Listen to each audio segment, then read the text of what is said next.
요즘 상당히 덥죠. 요즘처럼 땀을 많이 흘리는 무더운 여름철에 많이 걸리는 질병으로 흔히 식중독 그리고 온열 질환 등을 떠올리게 되는데요. 이뿐만 아니라 무시무시한 통증으로 악명이 높은 요로 결석이 많이 발생하는 계절이기도 합니다. 왜 그런 걸까요? 오늘 저와 함께 요로 결석에 대해서 알아보겠습니다. 안녕하세요. 비뇨의학과 전문의 배양규 원장입니다. 건강보험심사평가원의 자료에 의하면요, 요로결석 환자의 수가 여름철이 겨울철보다가 약 한 16% 정도 더 많은 것으로 나타납니다. 이는 탈수에 의한 결석 형성이 많이 된다는 의미보다는요, 결석으로 진료를 받은 환자의 건수가 많다는 것으로서요, 기존에 생성되어 있던 결석이 일시적으로 수분 섭취를 많이 함으로 해서 소변의 양이 증가함에 따라서 증상이 없던 신장 결석이 요관으로 이동함으로써 통증을 유발하게 되어서 결국 병원을 찾는 상황이 많은 것이 아닌가, 그렇게 판단하고 있습니다. 실제로 연평균 기온이 가장 높은 시기에 1, 2개월 후에 가장 많이 발생한다고 하는데요. 땀을 많이 흘려서 소변이 농축되고 결정이 쉽게 형성이 되고 소변이 산성화되면 특히 요산석의 발생이 증가한다고도 합니다. 그리고 또한 햇볕이 많이 노출되면 햇볕에요, 비타민 D3의 형성이 증가되고 소변의 칼슘 배설을 증가시킴으로 해서 칼슘 결석의 생성 위험도 더욱 커지는 것으로 알려져 있습니다. 실제로 결석의 원인이 되는 결정의 형성은 가장 뜨거운 여름에 많이 생성이 되지만은 결석이 커지는 것은 그 시기가 지난 한 1, 2개월 후에 더 많이 커지는 것으로 보고 있습니다.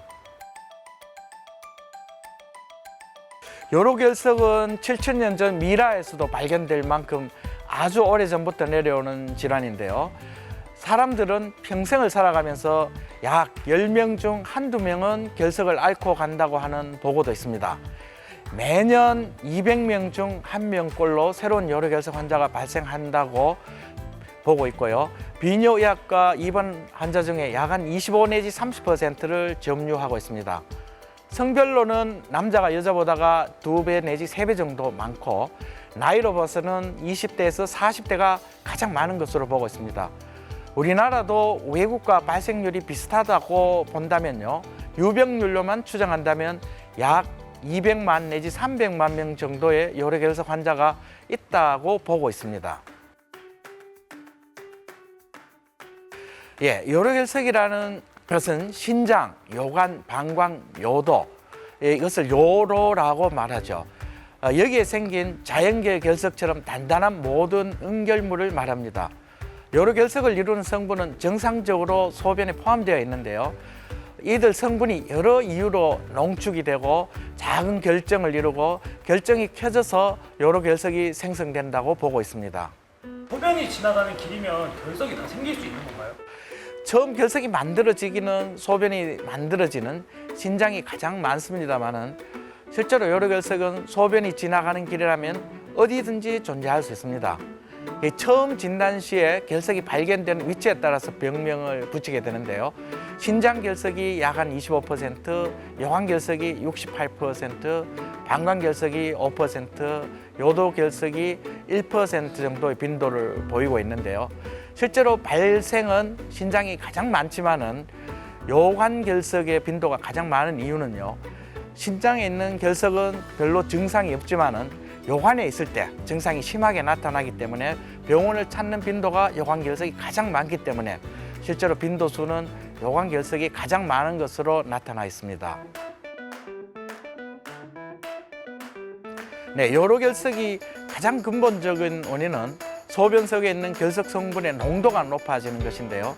그중 탈수가 가장 직접적이고 중요한 인자입니다. 결석의 성분이 되는 수산염이나 요산, 칼슘 등이 많이 함유되는 음식물을 많이 섭취함으로써 혹은 신진대사의 장애나 특별한 질환 상태에서도 소변 속의 결석 성분의 농도를 높이는 상황에 노출될 수도 있습니다. 그렇습니다. 요로 결석을 가진 부인이나 남편을 가진 배우자의 혈액 속에서 결석이 없는 배우자의 혈액 속에 보다가 훨씬 칼슘의 농도가 의미 있게 높다는 연구가 있습니다.